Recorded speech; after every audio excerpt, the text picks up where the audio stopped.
కీర్తనల గ్రంథం ఒకసారి మనం ధ్యానిద్దాం. కీర్తనల గ్రంథము 146 అధ్యాయము. కీర్తనల గ్రంథము 146 అధ్యాయము 5వ వచనం. కీర్తనల గ్రంథము 146 అధ్యాయము 5వ వచనం. కీర్తనల గ్రంథము 146 అధ్యాయం 5వ వచనం. ఎవనికి యాకోబు దేవుడు సహాయకుడను, ఎవడు తన దేవుడైన యెహోవా మీద ఆశ పెట్టుకొనునో వాడు ధన్యుడు. ఆమేన్. ఎవనికి యాకోబు దేవుడు సహాయుడగునో, ఎవడు తన దేవుడైన యెహోవా మీద ఆశ పెట్టుకొనునో వాడు ధన్యుడు. దేవునికి మహిమ ఘనత ప్రభావములు కలుగును గాక. దేవుని మీద ఆశ పెట్టుకోవాలి. నా దేవుడు నన్ను రక్షిస్తాడు. యెహోవా కొరకు కనిపెట్టుకొనుము, ఆయన నిన్ను రక్షించును. సామెతల గ్రంథం 20:22 తెలియజేస్తుంది. చూడండి ప్రియ దేవుని బిడ్డలారా, మనము దేవుని మీద ఆశ పెట్టుకోవాలి. నన్ను విడిపిస్తాడు, నన్ను కాపాడుతాడు, నన్ను ఐశ్వర్యవంతుడిగా ఆశీర్వదిస్తాడు, నాకు బలమునిస్తాడు, నాకు ఆరోగ్యం ఇస్తాడు, నా పిల్లల్ని జ్ఞానవంతులుగా చేస్తాడు, నా పిల్లలకి మంచి మంచి ఉద్యోగాలు ఇస్తాడు, ఇదిగో దేశమందు ఉన్నత స్థానాల్లో వారిని నిలబెడతాడు అని మనము దేవుని మీద ఆశ పెట్టుకోవాలి. అక్కడ చూడండి, అక్కడ రాశాడు, ఎవనికి యాకోబు దేవుడు సహాయుడగునో. ఎవనికంటే నీకు నాకు మనకి యాకోబు దేవుడు సహాయకుడిగా ఉన్నాడు. యాకోబును ఎలా అయితే కాపాడాడో, ప్రమాదాల్లో నుంచి, ఇరుకుల్లో నుంచి, ఇబ్బందుల్లో నుంచి, కష్టాల నుంచి, బాధల్లో నుంచి, లాభాను చేతిలో నుంచి, ఏశావు చేతిలో నుంచి. చూడండి ప్రియ దేవుని బిడ్డలారా, నేను యాకోబు గురించి ఒక మర్మం చెప్పాలనుకుంటున్నాను. నేను రాత్రి ఒక ప్రసంగం రాస్తున్నాను. ఆ ప్రసంగం రాస్తున్న టైంలో ఒక వచనం చదివాను నేను. ఆ వచనంలో ఏమనుందంటే, ఎడతెగక అనేటటువంటి అంశం గురించి నేను ప్రసంగం రాస్తున్నాను. అయితే ఏదోమీయులైనటువంటి వారు, అంటే ఏదోము సంతతి అంటే ఏశావు సంతతి వారు ఎడతెగని కోపముతో తన సహోదరులైనటువంటి ఇజ్రాయేలీల మీద యుద్ధములు చేసిరి, వారిని చీల్చివేసిరి అని బైబిల్లో రాయబడిందండి. ఎంత కఠినమైన మాట అంటే, అది చదివినప్పుడు కళ్ళంపటి నీళ్లు తిరిగినాయి.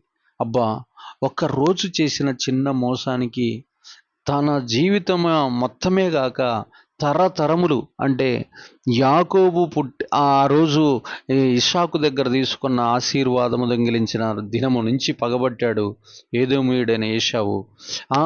ఆ రోజు నుంచి కనాను దేశము చేరేంత వరకు, మోషే కాలంలో కనాను దేశంలో వారు ప్రవేశించేంత వరకు, ఆ తర్వాత ఓబద్యా గ్రంథము నినివే పట్టణం మీద ఏదోమీయులు దేవుని శాపం ఉగ్రత వచ్చేంత వరకు, సుమారు ఓబద్యా గ్రంథం అంటే మలాకీ గ్రంథానికి దగ్గర సుమారు ఇంకా యేసు ప్రభు వారు ఒక 400 సంవత్సరాల్లో పుట్టబోతున్నాడన్న దాకా, అంటే దగ్గర 3000 సంవత్సరాలు, 3000-4000 సంవత్సరాలు, 3000 సంవత్సరాలు యుద్ధాలు ఎడతెగక తన సహోదరుడైన యాకోబు సంతతి మీద యుద్ధము చేసినట్లు బైబిల్లో రాయబడింది. వారిని చీల్చి చెండాడినట్లు, వారు ఎక్కడ దొరికితే వారిని సింహం చీల్చినట్టు చీల్చడానికి ఏదోమీయులు పగబట్టినట్లు మనం బైబిల్లో చూస్తాం. అందుకని ఓబద్యా గ్రంథంలో, కొండల శిఖరముల మీద నివసించువాడా, నిన్ను అక్కడి నుండి పట్టుకొని పడద్రోయువాడను నేనే, నీ సహోదరుల మీద నువ్వు పగ తీర్చుకున్నట్టు నేను చూసి ఉన్నాను, నిన్ను అక్కడ నుంచి లేకుండా భూమి మీద నుండి సంపూర్తిగా తుడిచివేస్తాను అని చెప్పి ఓబద్యా గ్రంథంలో దేవుడు ఏదోమీయుల సంతతిని భూమి మీద లేకుండా తుడిచివేశాడు. కారణం ఏంటంటే ఎడతెగని పగ. చూడండి, మన దాయాదులంటే ఎంత పగ అంటే అంత పగ ఉంటుంది మనకి. అసలు అలా పగ ఉంటే భూమి మీద వంశం లేకుండా తుడిచివేస్తాడు. చాలామంది తమ జీవితాలు క్రైస్తవుల సంఘాలలో ఎంత దరిద్రం ఉంటుందంటే, ఓ పాస్టర్ గారు మంచిగా ఎదిగితే ఇంకో పాస్టర్ గారు ఓరవలేరు. కారణం ఏంటంటే, ఈ యొక్క ఏదోము సంతతి యొక్క లక్షణాలు వారి లోపల కనబడతాయి. చూడండి ప్రియ దేవుని బిడ్డలారా, ఎవనికి యాకోబు దేవుడు సహాయుడగునో, ఎవడు తన దేవుడైన యెహోవా మీద ఆశ పెట్టుకునునో వాడు ధన్యుడు. దేవునికి మహిమ ఘనత ప్రభావములుగా. యాకోబు దేవుని మీద ఆశ పెట్టుకున్నాడు. నేను నా దేవుడు చెప్పిన మార్గం, నా యొక్క బలహీనతలు నేను విడిచిపెడతానని దేవుడి దగ్గర, ఎబ్బోకు రేవు దగ్గర సుమారు వారిద్దరూ ఆ రాత్రంతా ఫైటింగ్ చేసినప్పుడు తన పాపాలన్నీ ఒప్పుకున్నట్లు, తను చేసిన తప్పులన్నీ దేవదూతకు చెప్పినట్లు, దేవుడితో మాట్లాడి, ఇదిగో నేను ఎన్ని మోసాలు చేశాను, నన్ను క్షమించమని తన తప్పులన్నిటిని ఒప్పుకొని అతనితో ఫైటింగ్ ఆ రాత్రంతా చేసి తన పాపాన్ని కడిగి కడిగివేసుకొని దేవుని చేత యాకోబు అనే పేరు కొట్టివేసుకొని ఇజ్రాయేలుగా మార్చబడినట్లు మనం బైబిల్లో చూస్తున్నాం. చూడండి, అప్పుడు ఎవనికి యాకోబు దేవుడు సహాయుడు అప్పుడు అడుగుతాడు, నా పిల్లలను కాపాడు, నన్ను కాపాడు, నా సంతతిని కాపాడు, నా గోత్రాన్ని కాపాడు, నా తరాన్ని కాపాడు అన్నప్పుడు ఇది మొదలుకొని నేను దేవుడి చేత ఆశీర్వదించబడతావు. కారణం ఏంటంటే ఇక నుంచి నీ పేరు యాకోబు అనబడదు, ఇజ్రాయేలుగా మార్చబడుతుంది. ఈ రోజున ఇజ్రాయెల్ దేశం ప్రపంచానికి ఆశీర్వాదకరంగా ఉన్నది. ప్రపంచంలోనే అత్యంత జ్ఞానవంతులు ఎవరయ్యా అనంటే ఇజ్రాయేలీల ప్రజలని సర్వలోకము కూడా ఎక్కువస్తుంది. కారణం ఏంటంటే ఈ యాకోబు దేవుడు వారికి సహాయకుడై ఉన్నాడు. నీ పిల్లలు కూడా జ్ఞానవంతులు కావాలంటే, ఐశ్వర్యవంతులు కావాలంటే, బలవంతులు కావాలంటే, శక్తిమంతులు కావాలంటే, ఆత్మపూర్ణులు కావాలంటే ఏ యాకోబు దేవుణ్ణి అయితే నువ్వు ఆశ్రయించావో ఆ దేవుణ్ణి చెప్పిన ఆజ్ఞల ప్రకారం కనుక నువ్వు నడిస్తే, ఆయన మీద ఆశ పెట్టుకుంటే ఆయన ఖచ్చితంగా నిన్ను, నీ తరాన్ని, నీ పిల్లలను ధన్యులుగా మార్చునుగాక. తర్వాత చూద్దాం ప్రకటన గ్రంథం 19వ అధ్యాయం 9వ వచనం. ప్రకటన గ్రంథం ఒకసారి మనం ధ్యానిద్దాం ప్రియమైన బిడ్డలారా. ప్రకటన గ్రంథం 19వ అధ్యాయము 9వ వచనం. ప్రకటన గ్రంథం 19వ అధ్యాయము 9వ వచనం. మరియు అతడు నాతో ఇలాగ చెప్పాను, గొర్రెపిల్ల పెండ్లి విందుకు పిలువబడిన వారు ధన్యులని వ్రాయము. మరియు ఈ మాట దేవుని యథార్థమైన మాటలని నాతో చెప్పాను. ఆమేన్. దేవునికి మహిమ ఘనత ప్రభావములు కలిగిన గాక. ఇక్కడ మనం తెలుసుకోబోతున్న మరొక అంశం ఏంటంటే విందుకు పిలువబడిన వారు, గొర్రెపిల్ల విందుకు పిలువబడిన వారు ధన్యులు. గొర్రెపిల్ల విందుకు ఎవరు అర్హులవుతారయ్యా అంటే ఎవరైతే నమ్మి బాప్తిసం పొందుతారో, రక్షించబడతారో వారు మాత్రమే, తమ పాపాలను ఎవరైతే కడుక్కొని పవిత్రపరచబడతారో వారు మాత్రమే గొర్రెపిల్ల విందుకు అర్హులవుతారు.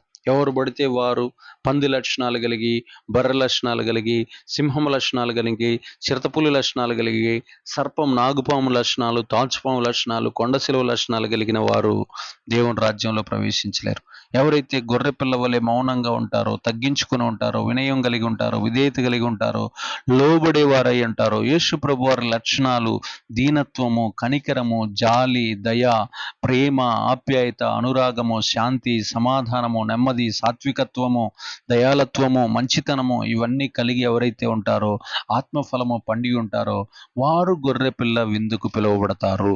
లేకపోతే అక్కడ రాశాడు, అక్కడ 8 రకాలైన వారు, పిరికి వారును, అవిశ్వాసులను, నరహంతకులను, వ్యభిచారులను, మాంత్రికులను, ఆడంగితనం కలిగిన వారును, ఇలాగా నరహంతకులను, అక్కడ ప్రకటన గ్రంథం 21:8 చూడండి, 8 గ్రూపులు వారు రారు, పరలోక రాజ్యంలో గొర్రెపిల్ల విందుకు రారు.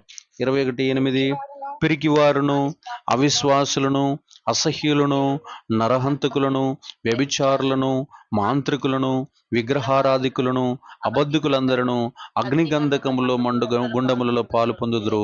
ఇది 2వ మరణము. వీరు ఈ 8 లక్షణాలు కలిగిన వారు గొర్రెపిల్ల విందులో పాల్గొనలేరు. చూడండి, ఎవరు విందుకు అర్హులయ్యా అంటే యేసు ప్రభు వారు దైవ గుణాలు, దైవ లక్షణాలు, యేసు ప్రభు వారిని చూసినప్పుడు సుగుణాల సంపన్నుడా. సుమారు నాకు తెలిసి తేజమ పాష గారు మీరు ఒక పుస్తకం రాయండి యేసు ప్రభు వారి గురించి అని అంటే, ఆయన గుణాల గురించి రోజుకో గుణాన్ని బట్టి యేసు ప్రభు వారిలో ఉన్న గుణాలు రోజుకోటి గినక ఎవరిస్తే 365 గుణాలు బయటికి తీయచ్చు. ఆ 365 గుణాలు యేసు ప్రభు వారిలో ఉన్నాయి. దీర్ఘశాంతుడని, దయాళుడని, శాంతి ఓర్చుకునేవాడని, సహించువాడని, ప్రేమ కలిగిన వాడని, ఆప్యాయత కలిగిన వాడని, కనికరము కలిగిన వాడని, జాలి కలిగిన వాడని, ఒక పుస్తకమే, ఒక దైనందిన జీవితంలో చదువుకోవడానికి ప్రతిరోజు ఒక అధ్యాయంలాగా చదవడానికి ఆయన గుణాలను వివరించవచ్చు. అన్ని శ్రేష్టమైన, అమూల్యమైన రత్నముల వంటి గుణాలు యేసు ప్రభు వారిలో ఉన్నాయి. కాబట్టి ఆ గుణాలు కలిగిన వారు, ఆ లక్షణాలు కలిగిన వారు గొర్రెపిల్ల విందులో పాల్గొంటారు. ఆయన వారిని ఆహ్వానిస్తాడు.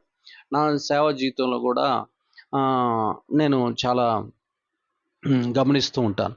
నా మాట వినేవారిని నాకు పరిచయం చేస్తాడు. అదేందో నేను చాలా సార్ల నుంచి పరిశుద్ధ ఆత్మదేవుడు నాతో సహవాసం చేసే వాళ్ళంతా నాలాంటి మనసు కలిగిన వారే ఉంటారు.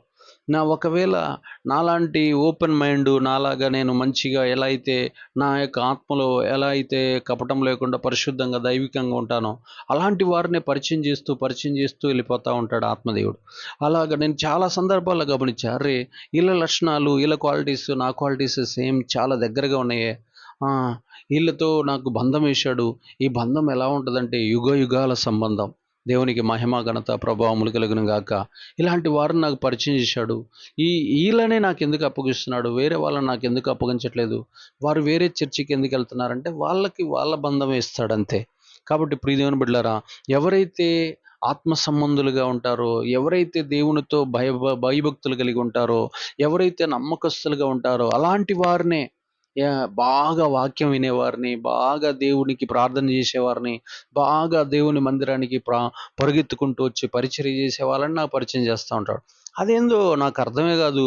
అలాంటి వారి కాంటాక్ట్సే నా ఫోన్లోకి వస్తాయి. దేవునికి మహిమ ఘనత ప్రభావములు కలుగును గాక. చూద్దాం ఒకసారి ప్రకటన గ్రంథం 16:16 ఒకసారి మనం చూద్దాం. ప్రకటన గ్రంథం 16:16 ఒకసారి మనం చూస్తే, ప్రకటన గ్రంథం 16:16 చూస్తే అక్కడ రాయబడిన మాట చూద్దాం. ఇదిగో నేను దొంగ వలె వచ్చుచున్నాను, తాను దిగంబరుడుగా సంచరించుచున్నందున జనులు తన దిశములను చూతురేమో అని మెలకుగా ఉండి తన వస్త్రమును కాపాడుకునేవాడు ధన్యుడు. ఆమేన్. దేవునికి మహిమ ఘనత ప్రభావములు కలుగును. ఇదిగో నేను దొంగ వలె వస్తున్నాడు.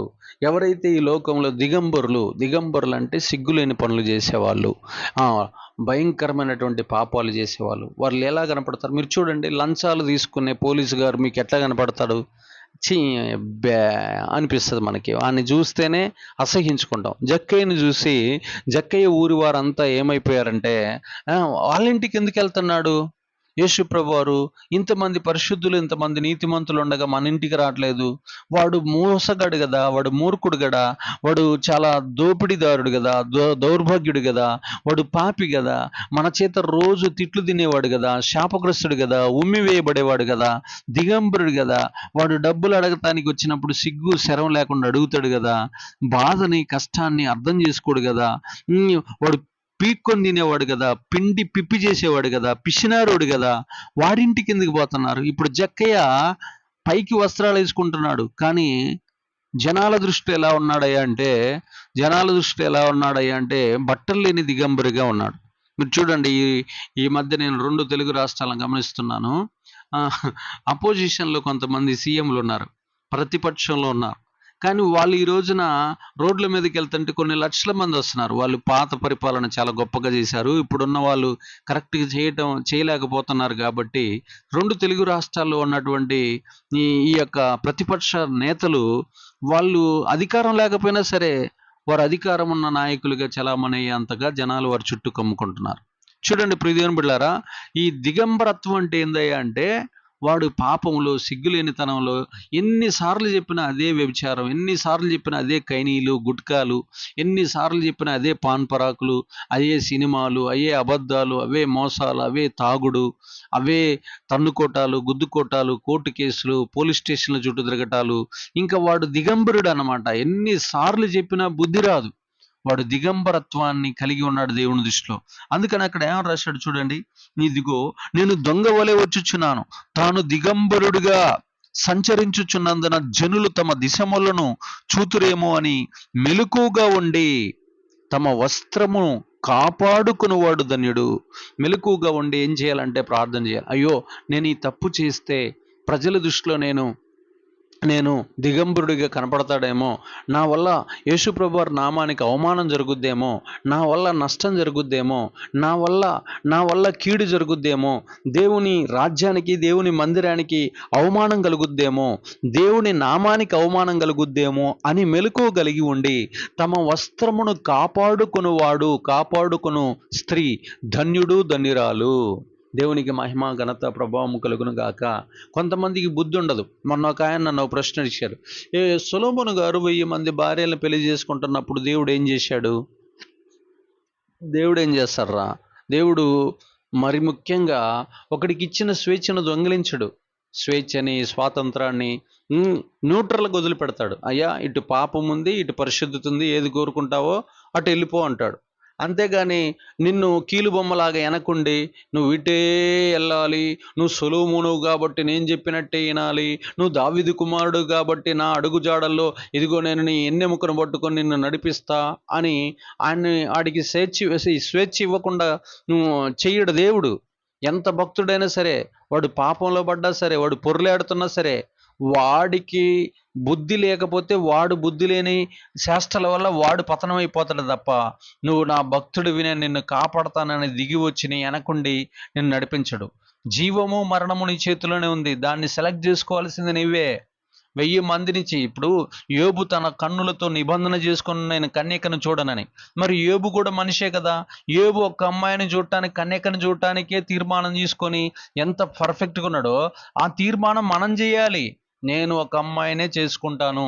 కొంతమంది ఉంటారు మన తెలుగు రాష్ట్రాల్లో, కొంతమంది పరిశుద్ధ దైవజేవకులు ఉన్నారు, నేను వివాహం చేసుకోకుండా సియోను సమర్పణలో ఉండి నేను ప్రాణం పోయినా వివాహం చేసుకోకుండా సేవ చేస్తాను అని అంటారు. సిగ్గు తెచ్చుకోవాలి, మనం బుద్ధి తెచ్చుకోవాలి, మెలకువ కలిగి ఉండాలి. మనం దిగంబరులుగా కనపడకుండా ఒక్కొక్క పాస్టర్ 2, 3, 4, 5, 10 మందిని చేసుకుంటాడు. వాడు తన యొక్క దిశములను లోకంలో ఎలా అంటే వాడి పేరు చేస్తే చాలు ఆ ఊర్లో ఒక్కడు కూడా చర్చికి రాడు. అట్లా వాడి పేరుని బట్టి చాలా అవమానం తీసుకొని వస్తూ ఉంటారు. చూడండి ప్రియమైన బిడ్డలారా, ఇంతకు నేను ఏం చెప్పాలనుకుంటున్నా అంటే తమ దిశములను కప్పుకోవాలి. ఇప్పుడు సొలొమోను తన దగ్గరకు వచ్చాడు, వస్తున్నారు, అయ్యా నేను నిన్ను పెళ్లి చేసుకుంటానని. ఒక్కొక్క దేశం నుంచి ఒక్కొక్క అమ్మాయి వస్తుంది, అన్యురాలు కూడా వస్తుంది, లోకంలో ఉన్న వాళ్ళు కూడా వస్తున్నారు. వీడికి ఏముండాలి? అరే మా దేవుడు చాలా గొప్ప దేవుడు, పరిశుద్ధుడు, లోకంలో అన్యులతో సహవాసం చేయొద్దని చెప్పాడు కదా, మరి నేను ఇలా చేసుకుంటే మరి నాకు నష్టం అవుతుందేమో, మరి నేను పడిపోతానేమో, చెడిపోతానేమో, దేవుడు మోషే ద్వారా రాయించిన ఆజ్ఞని నేను తప్పిపోతున్నా కదా, మోషే రాసిన ధర్మశాస్త్ర గ్రంథాలు, పంచకాండాలు మా ఇంట్లో ఉన్నాయి కదా, మా నాన్నగారు పదే వాటిని చదివాడు కదా, నువ్వు కుడికి కానీ ఎడమకు కానీ తప్పిపోకుండా ఉండాలంటే వాక్యాన్ని రోజు చదవమని చెప్పాడు కదా, నేను రోజు వాక్యాన్ని చదువుతున్నా కదా, మరి నేను మళ్ళీ అన్యురాల్ని పెళ్లి చేసుకోవటం ఏందని బుద్ధి, సిగ్గు, జ్ఞానం, వివేచన ఎవరికి ఉండాలి? సొలొమోనుకు ఉండాలి. సొలొమోను ఏం చేశాడు? నా దగ్గరకు వస్తున్నారని చెప్పి ఇంకా శరీర పాపంలో, వ్యభిచారం అనేది చాలా తీయగా ఉంటుంది, ఆ పాపం తీపిగా ఉన్నది కాబట్టి వాడు దేవుని ఆజ్ఞలు లెక్క చేయకుండా అందరినీ పెళ్లి చేసుకున్నాడు. లాస్ట్కి ఏమైపోయాడు? విగ్రహారాధికుడు అయిపోయాడు. లాస్ట్కి ఏమైపోయాడు? ఆ అన్య స్త్రీలు చెప్పినటువంటి దేవాలయాలన్నిటినీ కట్టించాడు, వాటికి ఫండ్స్ ఇచ్చాడు, వాటికి కావాల్సిన ఏవేవైతే అవసరతలు ఉన్నాయో అవన్నీ తీర్చాడు. చివరికి భ్రష్టుడైపోయాడు. లాస్ట్కి నేను వెర్రివాడిని, నేను వ్యర్థుడిని అని ఒక ప్రసంగి గ్రంథం మొత్తం రాశాడు. చూడండి ప్రియదేవుని బిడ్డలారా, లాస్ట్కి మారాడు, మారుమనసు పొందాడు, దేవునికి స్తోత్రం, హల్లెలూయా, అది పక్కన విషయం. కానీ ముందే అతను నేను ఇట్లా చేసుకోనని గనక ఒక మాట ఉంటే సొలొమోను వైభవం ఇంకా ఎంత గొప్పగా ఉండేదో. సొలొమోను ఆ యొక్క అంతిమ దినాలలో అనేక రకాల నష్టాల్లో, కీడుల్లో, ప్రమాదాల్లో, శాపాల్లో, అపాయాల్లో పడకుండా ఉండేవాడేమో కదా. స్తోత్రం. కాబట్టి తీర్మానం చేసుకోవాల్సిందే మనం. మరి నా దగ్గరికి ఇప్పటికి నేను సుమారు దగ్గర 16 సంవత్సరాలు, మరి నా దగ్గరకు వచ్చి భుజం మీద చేసి పాస్టర్ గారు అక్కడ పోయి బీరు తాగొద్దాం రా అని చెప్పిన మగోడు ఇంతవరకు భూమి మీద పుట్టలేదు. కారణం ఏంటంటే మనం తీర్మానం, వాళ్ళు చూస్తారు, అమ్మ ఆయన దేవుని సేవకుడండి, ఆయన అలాంటివి చేయడండి. సిగరెట్ తాగమని నన్ను ప్రేరేపించిన లేడు, నా దగ్గరకు వచ్చి సుట్ట తాగమని, ఒకవేళ వచ్చినా కానీ మనం అవాయిడ్ చేయాలి. అవాయిడ్ చేసినప్పుడే మనం ధన్యులమైపోతాం, దేవుని దృష్టిలో భాగ్యవంతులమైపోతాం. పలానా పాపం సినిమాకి పోదాం రా, లేకపోతే పలానా అమ్మాయి కడికి పోదాం రా, పలానా అటు పోయేద్దాం రా, ఈ ఏరియాకి పోయేద్దాం రా అని మాట్లాడే దమ్ము ఎదుటివాడికి రావాలంటే ఫస్ట్ మనకి ఇక్కడ ఏముండాలి? మన దగ్గర మనం స్ట్రిక్ట్గా ఉంటే ఎవడు మనల్ని ఏం చేయలేడు. దేవునికి మహిమ, ఘనత, ప్రభావములు కలుగును గాక. చూడండి లూకా సువార్త 12:37 ఒకసారి చూద్దాం. లూకా సువార్త 12:37. లూకా సువార్త 12:37. లూకా సువార్త 12:37. ఏ దాసులు మెలకువగా ఉండుట కనుగొనునో ఆ దాసులు ధన్యులు. అతను నడుము పట్టుకొని వారికి భోజన భక్తిని కూర్చుండబెట్టి తానే వచ్చి వారికి ఉపచారం చేయునని మీతో నిశ్చయముగా చెప్పుచున్నాను. ఆమేన్. ప్రభువు వచ్చి ఏ దాసులు మెలకువగా ఉండుట కనుగొనునో ఆ దాసులు ధన్యులు. దేవునికి మహిమ, ఘనత, ప్రభావములు కలుగును గాక. చూడండి మెలకువగా ఉండేవారు. చూడండి ప్రతిరోజు మనం 4 గంటలకి, లేకపోతే 3 గంటలకి, లేకపోతే 5 గంటలకి లేచే అలవాటు మనకు ఉండాలి, మెలకువ ఉండాలి. కొంతమంది ఉంటారు, ఒక మనిషి, మీరు ఎప్పుడైనా మళ్ళీ ఒకసారి ఎద్దులు కాడికి పోదాం, 2 ఎద్దులు ఉంటాయి. ఒక ఎద్దేమో తనంతట తానే వ్యవసాయం చేసే ఎద్దు, అంటే యజమానుడు చెప్పినట్లు దారిలో వెళ్ళిపోతూ ఉంటుంది. కానీ రెండో ఎద్దు ఏందయ్యా అంటే ముళ్ళుగర్ర తీసుకుని ముళ్ళుగర్ర తీసుకొని పొడిస్తే వ్యవసాయం చేసే ఎద్దు. అంటే దాన్ని ఎప్పుడు కూడా పొడుస్తూనే ఉండాలి, లేపుతూనే ఉండాలి. చూడండి, మన క్రైస్తవ జీవితంలో మనం గుర్తుపెట్టుకోవాల్సింది ఏంటంటే, మనంతట మనం నాకు కూడా చాలా సిగ్గేస్తుంది. నన్ను ఇప్పటికొక చాలా సార్లు, ఇంకా అది నోటితో సంఖ్య చెప్పలేను కానీ, కొన్ని వందల సార్లు దేవుడు నన్ను స్వరంతో లేపాడు. కరెక్ట్గా 4 గాటం ఆ టయానికి వచ్చి లేపడం, అట్లా చెయ్యి ఇట్లా అంటాడు, ఇలా వచ్చి బాడీని టచ్ చేస్తాడు. లేకపోతే మా చిన్న కూతురులాగా డాడీ అని పిలుస్తాడు, మా మమ్మీ లాగా వస్తాడు, వచ్చి ఒక స్వరం వినపడుతుంది, టక్కన లేస్తాను. అయితే కొన్నిసార్లు చాలా సిగ్గేస్తుంది, దేవా నువ్వు నన్ను లేపుతున్నావు, నా అంతట నేను ఎప్పుడు లేస్తాను ప్రభువా, నా అంతట మనం మెలకువగలిగి లేవాలి, ఆ స్థాయికి మనం రావాలి. ప్రభువా, నేను అలసిపోయి పరిచర్యలో పోయి వస్తే నువ్వు నన్ను లేపుతున్నావు, ఇది చాలా బాగానే ఉంది, నాకు చాలా గొప్పగా గర్వంగా కూడా ఉంది, నువ్వు నన్ను లేపుతున్నావు బాగానే ఉంది, కానీ నా బలహీనత నేను ఎప్పుడు గెలవాలి, నా బలహీనత నేను ఎప్పుడు జయించాలి? చూడండి, ఎవడో వచ్చి లేపితే, ఎవడో వచ్చి చెబితే, ఎవడో వచ్చి ఏదో, ఇదిగో నేను కొంతమంది సేవకుల దగ్గరికి పోయి కింద పడుకుని ఉంటారు యవనస్తులు, మా కూతుర్లు, వాళ్ళు కూడా ఇంట్లో నిద్రపోతాం, వాళ్ళని పోయి లేపి లేపి లేపి ప్రార్థన చేయిస్తూ ఉంటాను. అయితే వాళ్ళంతటి వాళ్ళు ఎందుకు లేవట్లా? ఎవడో వచ్చి ఎందుకు మనకు చెప్పాలి, ఎవడో వచ్చి ఎందుకు మనకి బుద్ధి చెప్పాలి, మనంతట మనం ఎందుకు శరీరం పైన జయం పొందట్లా అనే ఆ కసి, ఆ పట్టుదల మన లోపల పెరగాలి. యేసు ప్రభు వారి వాక్యం ఇక్కడ చెప్తున్నదంతా అదే. లూకాసు వార్తలో ఇక్కడ రాస్తున్నాడు, ఎవడు, చదవండి ఒకసారి, మళ్ళీ ఒకసారి, లూకాసు వార్త 12:37. ప్రభువు వచ్చి ఏ దాసుల మెలకువగా ఉండుట కనుగొనునో ఆ దాసులు ధన్యులు. ఆమేన్. ప్రభువు వచ్చి ఏ దాసులు మెలకువగా ఉండుట కనుగొనునో ఆ దాసులు ధన్యులు. దాసులు మనం ఎలా ఉండాలంటే, ఇంకా చాలాసార్లు యేసుదాసు, ప్రభుదాసు, కృపాదాసు, ఇవన్నీ పేర్లు పెట్టుకుంటాం, కానీ మనం సాతానికి దాసులుగా ఉంటాం, అది పక్కన విషయం. కానీ మనం ఎవరికి దాసులుగా ఉండాలంటే, దేవునికి దాసులై ఉండాలి. ఒక 10 కోట్లు ఉన్న యజమాని రాత్రి పొద్దున్నే 3 గంటలకు వస్తున్నాడంటే ఆ వాచ్మెన్ నిద్రపోతాడా? ఆ గృహానికి ఉన్నటువంటి ఇంట్లో వాడు నిద్రపోడు, అమ్మ ఎప్పుడు వస్తాడని మెలకువగలిగి కాచుకొని ఉంటాడు. మరి ఒక 10 కోట్ల రూపాయలు ఆస్తున్న ఒక యజమానుడు వస్తున్నాడంటేనే వాడికి, వాచ్మెన్కి నిద్ర ఉండట్లేదే. మరి పరలోకాన్ని వెళుతూ ప్రపంచంలో ఉన్న 200 దేశాలను నడిపిస్తూ, ప్రతి ఒక్కరికి దర్శనాలు ఇస్తూ, ప్రతి ఒక్కరిని ఆత్మీయంగా ఎదిగింపజేస్తూ, రక్షణలోకి వెళ్ళండి అని బాప్తీసాల దర్శనాలు ఇస్తాడు. ఎవరైతే కన్నీరు గార్చి మొరపెడుతున్నాడో, ఎవరైతే అయ్యా నాకు ఈ సమస్య ఉందని అంటున్నారో, ఆ సమస్యకు సహాయాలు చేసే దేవుడు కొన్ని కోట్ల సహాయాలు రోజు చేస్తున్నాడు, కొన్ని కోట్ల దర్శనాలు ఇస్తున్నాడు, కొన్ని కోట్ల మందిని రోజు స్వస్థపరుస్తున్నాడు, కొన్ని కోట్ల మందికి ఆత్మ నడిపింపిస్తున్నాడు, కొన్ని కోట్ల మందికి మందిరాల్లోకి వచ్చేటట్లు వారందరికీ ఉన్న ప్రాబ్లమ్స్ తీరుస్తున్నాడు. ప్రతి సమస్యకు జవాబు ఇస్తున్న దేవుడికి మనం భయపడి ఆయనకి దాసులుగా మనం ఉండాలా వద్దా? దాసులుగా ఉండటమే కాక లేచి మెలకువగలిగి మనం ప్రార్థన చేయాలా వద్దా? సాయంకాలం అప్పుడు ముచ్చట్లు పెడతారు, కుటుంబ ప్రార్థన ఉండదు, గంటలు ఎదుటోళ్ళ దగ్గర కూర్చొని మాట్లాడుతూ ఉంటారు, టీవీలు చూస్తూ ఉంటారు, కానీ కుటుంబ ప్రార్థన ఉండదు. మెలకువగలిగి మనం ప్రార్థనలలో కూర్చొని అదే టీవీ సీరియల్లో అయితే 2, 11, 12 దాకా, సెల్ ఫోన్లో షార్ట్లు చూడటానికి అయితే 12, 1 గంట దాకా చూస్తాం. అదే ప్రార్థనలో అయితే అలా ప్రార్థన 10 గంటలకు ప్రార్థన కూర్చోగానే 10 గంటల 10 నిమిషాలకి నిద్ర వచ్చేస్తుంది, నిద్రలోకి వెళ్ళిపోతాం.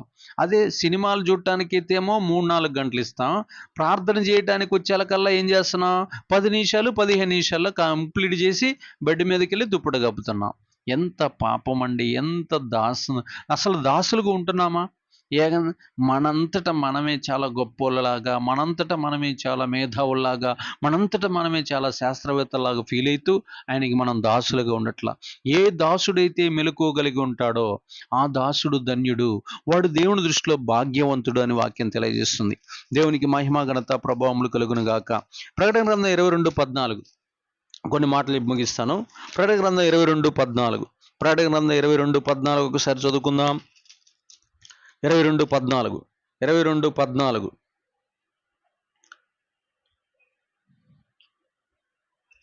జీవవృక్షమునకు హక్కు గలవారై గుమ్మముల గుండా ఆ పట్టణములోనికి ప్రవేశించినట్లు తమ వస్త్రములను ఉదుకుకొని వారు ధన్యులు.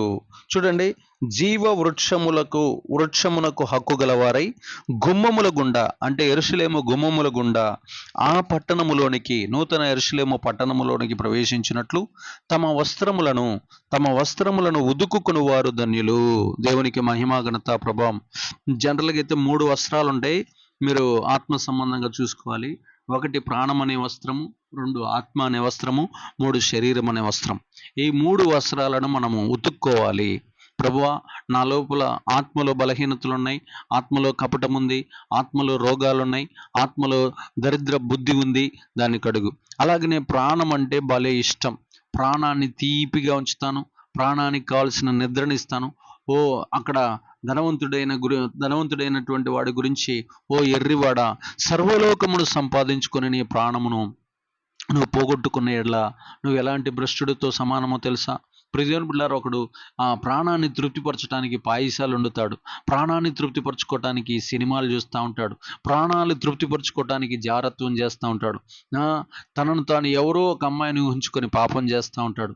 ప్రాణాన్ని తృప్తిపరచుకోవటానికి నిద్ర, సినిమాలు, మంచి నాకు అందమైన అమ్మాయే కావాలి, నేను వేరే అమ్మాయి, నల్లటి అమ్మాయిని, కుంటి అమ్మాయిని, గుడ్డి అమ్మాయిని పెళ్లి చేసుకోను అంటాడు. చూడండి ప్రభు, ఇలాగా ప్రాణాన్ని తృప్తిపరచుకునే పాపాలు, దాన్ని కడుక్కోవాలి. నిద్ర, తిండి, సోమరితనము, డబ్బు సంపాదించటం, బంగారం, నగలు ధరించుకోవటం, బొట్లు, గాజులు, పూల మీద ఆశ, ఈ ప్రాణాన్ని తృప్తిపరచుకునే లక్షణాలు. తర్వాత శరీరాన్ని తృప్తిపరుస్తూ ఉంటారు. శరీరం ఏది అడిగితే అది, శరీరం ఏ పని చెబితే అది, తాగు అంటే తాగటం, కైని వేసుకోమంటే కైని, అది ఏది చెబితే అది ఇంకా నోట్లో నానతనే ఉంటుంది. అలా శరీరంలో ఉన్న పాపాలు, బలహీనతలు మనం కడుక్కోవాలి. ఆ వస్త్రాలను దేవుని సన్నిధిలో ఉతుక్కోవాలి. వారు ధన్యులు అని వాక్యం తెలియజేస్తుంది. లూకాసు వార్త 6:22 చూడండి, ఒక్కసారి ఆ 2 మాటలు చెప్పి ముగిస్తాను. లూకాసు వార్త 6:22 మనుష్య కుమారుని నిమిత్తము మనుషులు మిమ్మల్ని ద్వేషించి, వెలివేసి, నిందించి మీ పేరు చెడ్డదని కొట్టివేయినప్పుడు మీరు ధన్యులు. ఆమేన్. మనుష్య కుమారుని నిమిత్తము మనుషులు మిమ్మల్ని ద్వేషించి, వెలివేసి, నిందిస్తారు. ఫస్ట్ ద్వేషిస్తారు. తేజమ్మ పాస్టర్, వాడంత దొంగ పాస్టర్ అండి, అమ్మ వాడు అసలు వాడే మనిషి అండి, అది ఇది అని అంటూ ఉంటారు. తర్వాత నిందిస్తారు, బాగా నిందలేయటం, ఇంకా అన్ని నిందలే, ప్రతిదీ నిందలేస్తూ ఉంటారు. తర్వాత వెలివేస్తారు, అతన్ని మన దగ్గరికి రానియకూడదు, మన కులంలోకి రాకూడదు, అతను మన దగ్గరికి, మన ప్రాంతంలోకి రాకూడదు, అతన్ని అసలు ఆ బోర్డులోకి రానియకూడదు, అక్కడ అసలు ఆయన కుర్చీయే కాకండి అని చెప్పి వెలివేస్తారు. అప్పుడు మీరు ధన్యులు. ఎందుకంటే మనుష్య కుమారుని నిమిత్తం మీరు ఈ లోకంలో సాతాను మనుషుల చేత ద్వేషించబడుతున్నారు. మనం దేవుని దృష్టిలో భాగ్యవంతులు అన్న సంగతి మనం. నిజమైన క్రైస్తవుడు ఎప్పుడు అవమానపరచబడుతూనే ఉంటాడు. ఎందుకో తెలుసా? ఈ లోకము దేవుడిది కాదు, సాతాను చేతిలో ఉన్నది. ఈ లోకానికి అధిపతి సాతాను, వాడి దురాత్మల సమూహం. కాబట్టి వారు నిత్యము మన పరిశుద్ధత మీద, మన నీతి మీద, మన సత్యం మీద, మన ప్రవర్తన మీద, మన మందిరం మీద, మన సాక్ష్యం మీద, మన యొక్క ఆలోచనల మీద, మన యొక్క ఆశీర్వాదాల మీద నిందలు వేస్తూనే ఉంటారు. నువ్వు ద్వేషించబడుతూనే ఉంటావు. నువ్వు ద్వేషించబడుతున్నావు అని అంటే ఖచ్చితంగా నువ్వు దేవుని బిడ్డవని గుర్తుపెట్టుకో. అంతే, అదొక్కటే గుర్తు, ఇంకా ప్రపంచంలో ఇంకా వేరే గుర్తే లేదు. కాబట్టి నిందిస్తారు, వెలివేస్తారు, అవమానపరుస్తారు, కుర్చీలు లాగుతారు. నేను మొన్న ఒక ప్రదేశానికి వెళ్తే కనీసం నా కుర్చీ కూడా లేవు పాస్టర్ గారు. అయినా కానీ దేవ స్తోత్రం చాలయ్యా, నేను ఒరిజినల్ పాస్టర్ అన్న సంగతి నాకు జ్ఞాపకం చేసినందుకు కోటాను వందనాలు, స్తోత్రం. ఎన్ని అవమానాలంటే, ఎన్ని ఘోరమైనటువంటి ఇతన్ని కొన్ని గ్రూపుల్లో నన్ను అణిచివేస్తూ ఉంటారు. ఎందుకు అణిచివేస్తూ ఉంటారంటే, వాక్యం మంచిగా చెబుతాడు, ఆయనకి పేరు వస్తుంది, ఎట్లా పడితే అట్లా, ఏది వాళ్ళంతటి వాళ్ళు. దానికి నేనేం చేయాలి? దేవుడు నాకు ఇచ్చిన దాన్ని నేను చెబుతుంటే కూడా దానికి నేనెందుకు డిస్క్రిమినేషన్, నన్నెందుకు చేస్తున్నా నాకు అర్థం కాదు. అయినా స్తోత్రం, దేవునికి మహిమ ఘనత ప్రభావములు కలిగిన నా ప్రాణ స్నేహితుడు నన్ను 3 సార్లు అవమానపరిచాడు, స్టేజీ మీదకి ఎక్కకుండా చేశాడు. ఆయన అన్న వాక్యం చెప్తాడని ఆ ఊర్లో వాళ్ళంతా అడుగుతుంటే కూడా నన్ను అసలు స్టేజీ ఎక్కనీయకుండా, నాకు మైక్ ఇవ్వకుండా చేశాడు. చూడండి ప్రియదేవుని బిడ్డలారా, ఇలాగ నిన్ను నిందించి, హింసించి, వేధించి, వెలివేస్తుంటే నువ్వు దేవుని దృష్టిలో భాగ్యవంతుడు అన్న సంగతి మర్చిపోగాకు. ఆ తర్వాత లాస్ట్ మాట చెప్పి ముగిస్తాను. యోహాను సువార్త 13వ అధ్యాయము, యోహాను సువార్త 13వ అధ్యాయం 17వ వచనం. యోహాను సువార్త 13వ అధ్యాయము 17వ వచనం చదువుకొని ముగించుకుందాం. యోహాను సువార్త 13వ అధ్యాయం 17వ వచనం. ఈ సంగతులు మీరు ఎరుగుదురు గనుక వీటిని చేసిన ఎడల మీరు ధన్యులగుదురు. దేవునికి మహిమ ఘనత. చూడండి 16వ వచనం కూడా, దాసుడు తన యజమానుడి కంటే గొప్పవాడు కాడు, పంపబడిన వాడు తన్ను పంపిన వాని కంటే గొప్పవాడు కాడని మీతో నిశ్చయముగా చెప్పుచున్నాను. ఈ సంగతులను మీరు ఎరుగుదురు గనుక వీటిని చేసిన ఎడల మీరు ధన్యులగుదురు. దేవునికి మహిమ ఘనత ప్రభావములు కలుగును గాక. చూడండి ప్రియదేవుని బిడ్డలారా, మన వాక్యం వింటున్నాం, దాన్ని నెరవేర్చువారమై విని ఆచరించువారమై ఉండాలి. అలాగనే అప్పుడు మనము ధన్యులుగా మార్చబడతామని వాక్యం తెలియజేస్తుంది. ఇక్కడ మన పంపిన ఇక్కడ దైవజనుడు ఎప్పుడు గొప్పవాడు కాదు, దైవజనుడిని పంపినవాడు గొప్పవాడు. యజమానుడు గొప్పవాడు కానీ యజమానుడి కింద పనిచేసే దాసుడు ఎప్పటికీ గొప్పవాడు కాడు అని వాక్యం తెలియజేస్తుంది. ఇవన్నీ మీరు మనల్ని కొంతమంది భక్తి గర్వం పెరుగుద్ది అనమాట. నన్ను దేవుడు పిలిచాడు, నాకంటే గొప్పోడు ఎవడు లేడు, నేను చాలా శ్రేష్ఠురాలని అనేటటువంటి ఆ మైండ్లోకి వెళ్ళిపోయి వాళ్ళంతటా వారిని గొప్పగా ఊహించుకొని పడిపోతూ ఉంటారు. అలాంటి స్థితి నుంచి మనం బయటికి రావాలి. అందుకని అక్కడ అంటున్నాడు, మీరు విని ఆచరించువారై ఉండాలి. అక్కడ రాస్తున్నాడు చూడండి, ఒక గొప్ప మాట రాసి చెప్పాడు, ఎరుగుదురు గనుక వీటిని చేసిన ఎడల, ఈ సంగతులు మీరు ఎరుగుదురు గనుక వీటిని చేసిన ఎడల మీరు ధన్యులగుదురు. స్వస్థతలు జరిగినప్పుడు, దెయ్యాలలో గుట్టినప్పుడు, మంత్రాలు తీసేసినప్పుడు, సాక్ష్యాలు చేత పాస్టర్ అన్న మా ఇంటికి వచ్చాడు, ప్రార్థన చేశాడు, అది పోయింది ఇది పోయింది, అది చేసిండు అట్లా చేసిండు అని చెబుతారు. కానీ ఈ జనాలు మనిషికి వెళ్ళి చూస్తారు కానీ దేవుడికి వెళ్ళి చూడడు. ఈ దైవజనుడికి ఇచ్చిన వరాలన్నీ దేవుడిచ్చినాయి అన్న సంగతి మర్చిపోయి దైవజనుడిని దేవుడిగా పూజిస్తూ ఉంటారు ఈ గుడ్డి గొర్రెలు అనే అంటం తప్పేం లేదు. చూడండి ప్రియదేవుని బిడ్డలారా, దేవుడు ఎప్పుడు గొప్పవాడు, దేవుడు శక్తిమంతుడు అన్న సంగతి మనం గ్రహించి మన జీవితాల్లో మనం ధన్యులుగా మార్చబడదాం గాక. చెప్పిన వాక్యం విని ఆచరించువారు ధన్యులు. కాబట్టి మనం అలాంటి బిడ్డలుగా ఉండేదము గాక. దేవుడి మాటలను దీవించి స్థిరపరచును గాక. ప్రార్థన